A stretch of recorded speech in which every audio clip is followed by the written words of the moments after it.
Okay, welcome back. Today we are going to be showing you inside this HP 8300S small form factor workstation.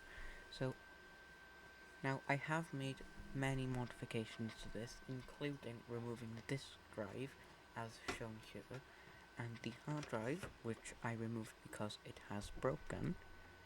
So what you're going to want to do is be very careful when you're taking off the side panel, because sometimes it will just pop off. Now I'll put this aside. So there is no reason apart from showing you that I have taken this PC apart. So I personally do not like this model because, as you can see here, this is intended to be on at most 24 hours a day, but it only has a passive cooler, which we all know is horrible for computers. So the power supply and everything else apart from the hard drive and disk drive in this PC is proprietary, so it's only meant to fit in this case. Trust me, I have tried, it does not work. So first of all, I'm going to show you what the front of this looks like. So you can see here that it is quite thick, I suppose. Now if I were to just pop off the front of it, you can see what is inside here. Now there is a little dust. I have not cleaned this in a while, but that is the back. Now, as you can see, there is no NVMe slot, which means this workstation is limited to SATA drives only. Now, next video I will be showing you how to install Windows 10 just using this PC. So if we take a look under the cooler here, which mind you is not good, I have reiterated this, just give me a moment. Now removing the CPU cooler, we can see that there is nothing else to it, just bare metal and copper. So if I put that aside, we can now take a full look at the CPU. Now we can see that there is not much thermal paste because this has not been repasted at all. Now that is on my to-do list with this, including finding a GPU which fits in these PCIe slots. So now the internal speaker in this is broken, but every so often there will be a startup error where it will beep 5 times, wait a bit, and then the fans will speed up greatly, and it will make a lot of noise to let you know that there is something wrong. So what you're going to want to do, once it makes the 5 beeps, hold the power button until the system shuts off, and if for whatever reason the power button doesn't work, this computer is designed with fail-safes, so you can safely yank the power cord out of the back. Anyway, looking... where to look?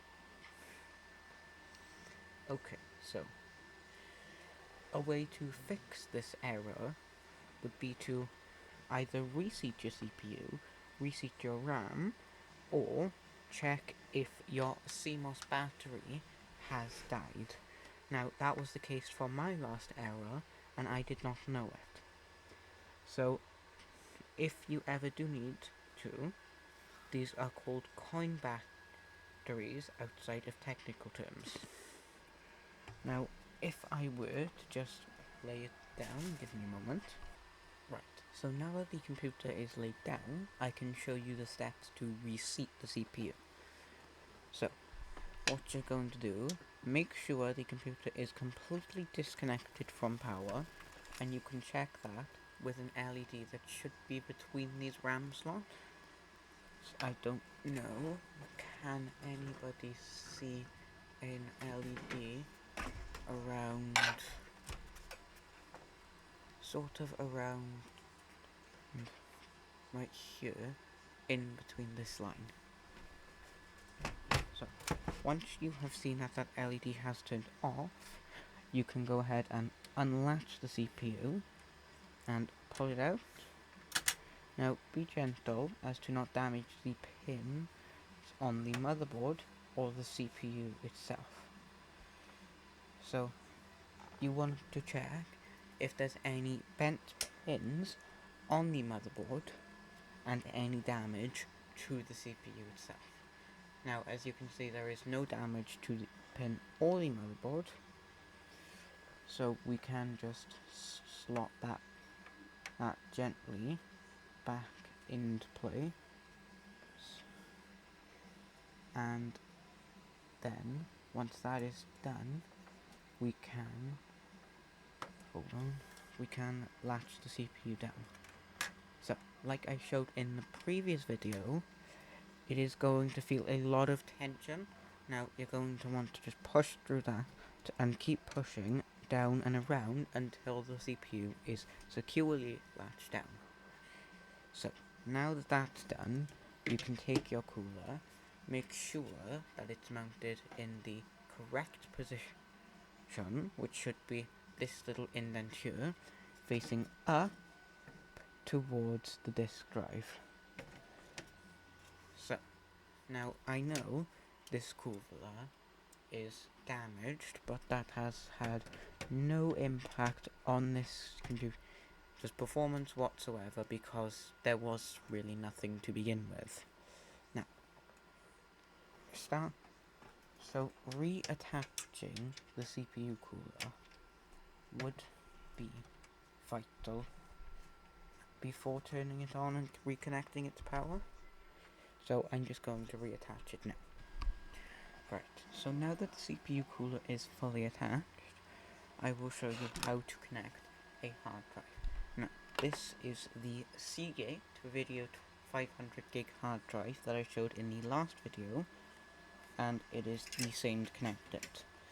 SATA cable to SATA port, SATA power to SATA power port. That is it, as long as you make sure that both SATA connections are secure on both ends. Now, because this is a proprietary device, the SATA cables do not stem from the power supply itself, they come from the motherboard. So, these parts are swappable in case of a failure. Now, oh, yes, there is one last thing to show, which is the CMOS button that you will find over here near the PCIe slots.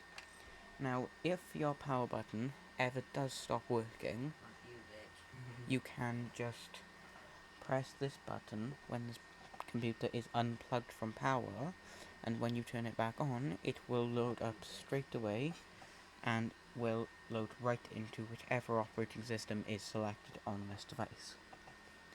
So, if there is anything else, like upgrades or fan replacements, for example, that you wanted to ask me about, I'm happy to provide.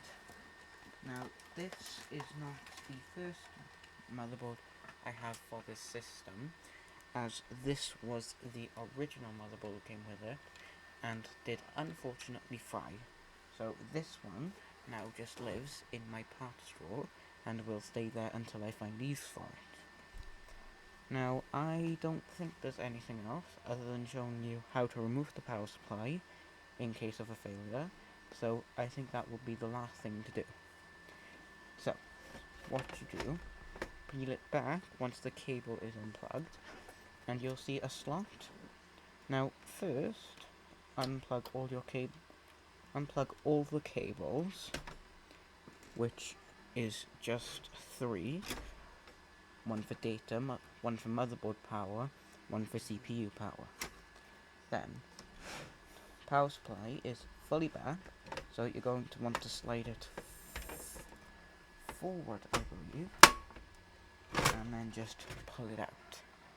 Now, this case is really good for removing parts, but not so much for swapping parts, because you need to push it in, push it back, put in your connection, which is really annoying. I just don't like cable for proprietary power supplies. They just annoy me. And you can see here that the spot for the original hard drive is empty. That is because, if I show you, as I was saying, if I show you, you can see that the SATA holder cable is completely detached and has snapped off.